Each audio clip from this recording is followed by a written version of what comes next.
how Trump has ruined this damn economy. Lord have mercy.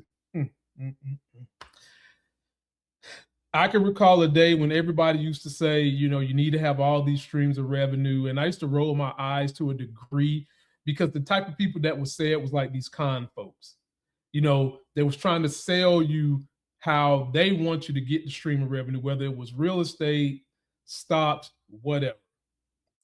Well, what happens when you put the ultimate used car salesman, the ultimate appliance salesman, a man who has so many wares, you might as well say he's Lowe's selling appliances. You get Trump. You get the best economy for con men and people like that ever.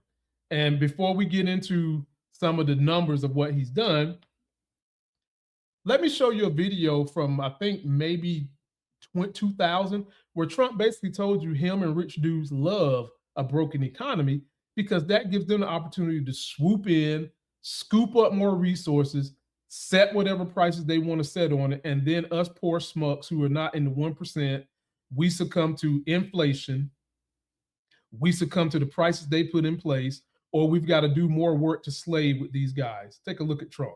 Find that I do better in bad markets. I buy things in bad markets. And you can't do that in a great economy. You can't buy it. Either you're going to buy it very expensively or not be able to buy it at all. So there's a lot of opportunity, I find, in the bad times. Yes, ladies and gentlemen, the rich and powerful love bad times. And dare I say they love manufacturing bad times. You know who is the main provocateur of manufacturing bad times? The Republican Party. Their number one go-to when all things are bad is we're going to go to war with somebody. And we have just enough idiots in this country that love hate more than food on their plate that they fall for the banana in the tailpipe every time. And that's kind of why we're where we're at right now. Not to mention Trump's tariffs, but this war is killing energy prices, food prices, more and more. Don't believe me. Listen to a smart, rich white guy, because I guess y'all take information better from a smart, rich white guy than a person who's been versed and has started 3 or 4 businesses, all made 6 figures, none made $1 million yet, and maybe had 1 or 2 business failures in me. Listen to the white guy and let me know what you think. Donald Trump is in the midst of bankrupting the United States. I think this is really just a fairly, if you think about it, a fairly obvious data point in a consistent pattern across Trump and the way he deals with organizations. And it can be summarized in one word: bankruptcy. And bankruptcy is effectively you overestimate your strength and your ability to create value, and you spend or allocate resources against that expectation, that arrogance, that belief that you will create more value or have more leverage than you actually have. And then after expending these resources, you find that your value and your leverage do not justify the resources spent, and you have to declare bankruptcy. He has done this over and over and over.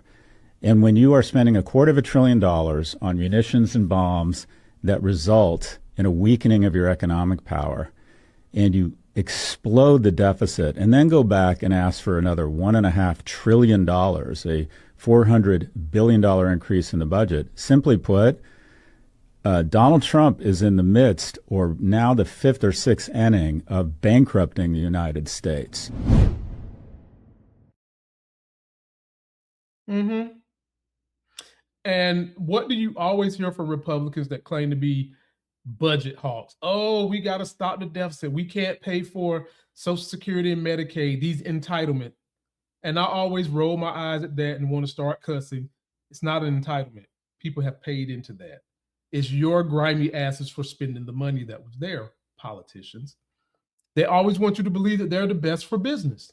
But when you drill down into the numbers, they are no better at the stock market than Democrats are. And oftentimes Democrats are better because they put rules and regulations in place that prevent Republicans from crippling things and then having to make things come back up. Hence COVID. Obama had things in place to prevent something like COVID. Trump took it away, economy sputtered, and then what happened?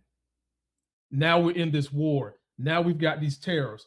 Why do white people and black people too, black MAGAs, continue to believe that Republicans are better for business? Because those people, I contend with you, want to take the shortcut.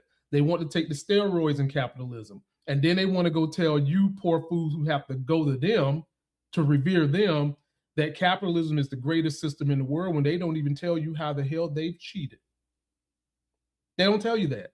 Just like these bodybuilders in the gym that look great. They'll tell you they all natural. I'm here to tell you, you can see that picture behind me, that's natural. And do I look like Ronnie fucking Coleman? No. Being big and lean is usually a sign of steroids. Folks who love to get in front of microphones the most and preach to you the most about how they bootstrapped and all that shit, they're not telling you the steroids they took to achieve their wealth. Now, let me show you what Trump has done to ruin the economy. And this is not me making stuff up. These are respected publications giving you their headlines. Take a look at this. Let's go here first. Trump economy. New York Times, despite Trump's claims, grocery prices are rising. So in other words, folks, they're basically telling you Trump lied when he said that they were dropping, okay? The Wall Street Journal, Americans are the ones paying for the tariffs. Study finds. He lied about that and said that business was going to pay for it. CNN, the U.S. economy lost 92,000 jobs in February, and the unemployment rate is up 4.4%. USA Today, employers announced most job cuts since 2009 as the economy wobbles. CNBC, gas prices passed $3.50 per gallon to the highest level since 2024 amid U.S.-Iran war. You want me to stop there? You want me to stop there? Because I can tell y'all, there are a lot of MAGA who watch this video and are saying, so what? At least they ain't got to worry about them gays. At least they ain't got to worry about black people like you getting the opportunity you work for. I don't care.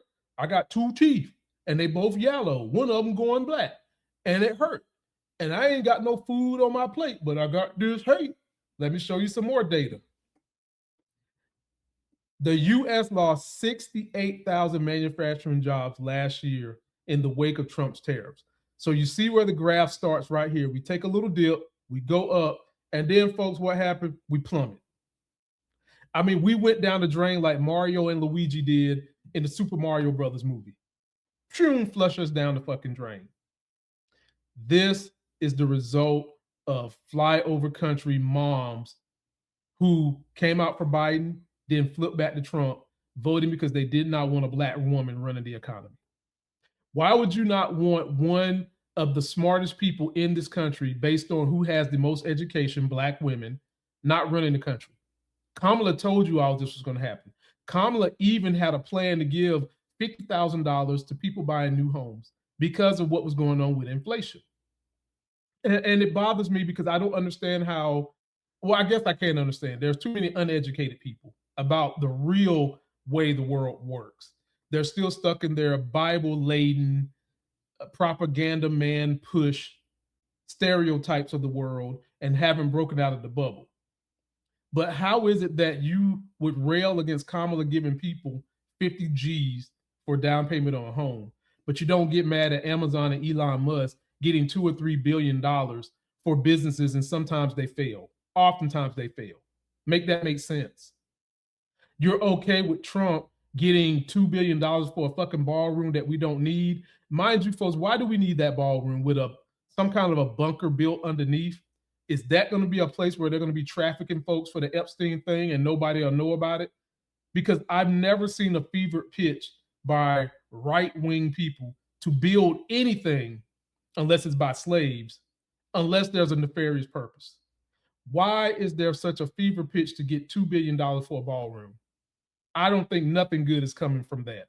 And then on top of that, ladies and gentlemen, you are all okay with the idea of you love Jesus and you're okay with people making money off of grabbing legal citizens and putting them in a jail and getting lost. That's the Trump economy we're living in, folks. Post your comments down below. Let me know what you think.